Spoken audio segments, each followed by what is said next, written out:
Now, to talk further about Tito Mboweni, we are joined by former Gauteng Premier Mbhazima Shilowa. Mr. Shilowa, good afternoon and thank you so much for being with us today. Good afternoon and thanks for the opportunity. How would you describe the late Tito Mboweni as you reflect on this Sunday afternoon? Tito Mboweni, like all human beings, have got different traits and attributes that one can always look at. So I think it is not easy to define anyone in one single narrative.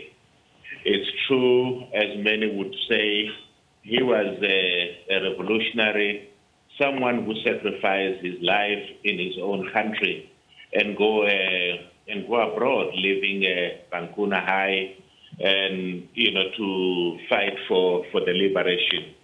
When he came back, immersed himself in the work at the ANC Department of Economic Planning, but also once given an opportunity by President Mandela to become the Minister of Labour, he put in place what you can only call both transformative and revolutionary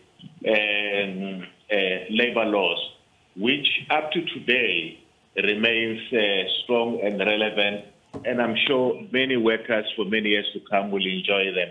The Labour Relations Act, the Basic Conditions of Employment Act, Health and Safety in the Mines, Occupational Health, skills development, in which there's now also a skills development fund, and employment equity.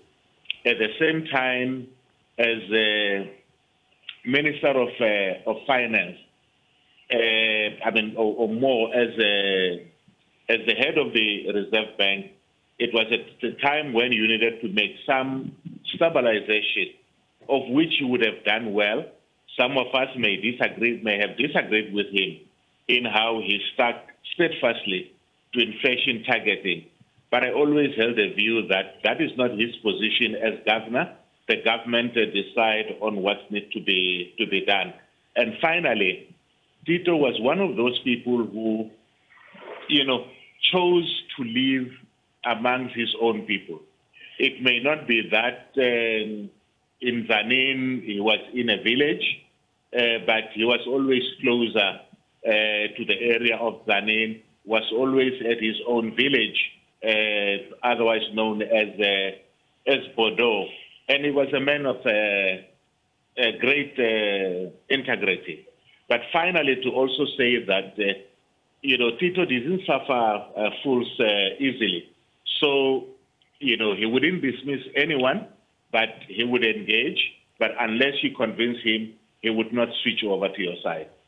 Let me take you back to 1994. He was among the first crop, as you said, of people picked by Nelson Mandela to be part of that first cabinet in 1994. Did he see something special in the man back then? Well, let me say this because I think it's a known fact. Tito was not Mandela's first choice for Minister of Labour. Mandela's choice of Minister of Labour was J. Naidu.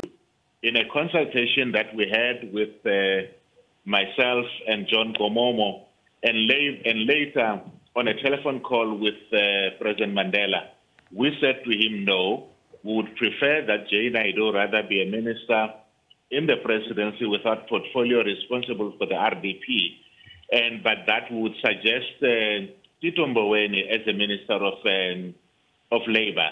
And that inspired choice, I don't think any worker would regret, because as soon as he was appointed, he really came in there. There were many battles that he fought together with us around the lockout clause, around progressive labor relations, collective bargaining, and all of those. So obviously the decision to appoint in the end was that of President Mandela, but we made a recommendation, and I think, work is there to be seen of what he was able to do. Okay, you mentioned this earlier. You went on to hold more influential positions after that, like the finance minister, the Reserve Bank governor. How did his leadership help shape the country's economic environment at the time? I think, it depends where one is coming from. If you look at the fact that where inflation was at the time, I think, the whole issue of trying to hold inflation, bringing down the debt and other things, it would have done well. But of course, curbing inflation sometimes by raising interest rates does have an impact on ordinary men and women, because it increases debt for those who have to borrow. So in that sense, there would have been disagreement.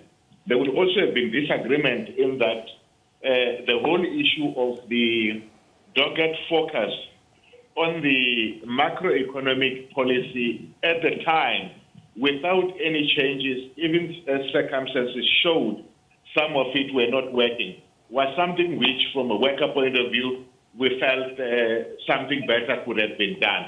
But again, as I said, our anger could best be taken with the government than with the Reserve Bank. Let's talk a bit about his politics internally within the ANC. Would you say he had a lot of influence there? He was member of the National Executive Committee and the National Working Committee at some point. I'm sure he was an influential member. I mean, he held different positions. I think very few could match him in terms of understanding ANC policy, especially economic policy, since he would have been involved in its drafting with people like Max Sisulu, Trevor Manuel, and others. So I'm sure he would be able to hold those. I had the pleasure of meeting him from time to time, and our last lunch was on the 8th of August, of September, sorry. And in that one, you could still see that, he was pained with what had happened to the ANC, its loss of power. But he understood that the masses are not wrong. That is therefore not the people or the voters who were wrong. Is that the ANC needed to make changes if it wanted to retain or to regain its position in society. Did he cook that lunch himself? No. There are some things which me and him never agreed upon. And that is, food-wise. I know he regarded himself as a food fundi and culinary specialist, but mine didn't extend to sort of more like, a whole case of garlic, a case of tomato, and lots of chilies. I don't think my stomach would be able to handle that. Okay, let's move back to the last thing he did. Basically, how important was his comeback in a way as finance minister now during the sixth administration? I think it was important that they brought someone that society, the ANC, and the market could bring in. But we have to understand that he was a reluctant Minister of Labour, because I think having retired, he had taken a view that, look, others must be able to lead. But I think when the call came, he was ready to serve. But at the same time, once he felt that, look, I'm sure the ANC may be ready to find someone, he went to the president and said, please, I would want you to find someone else.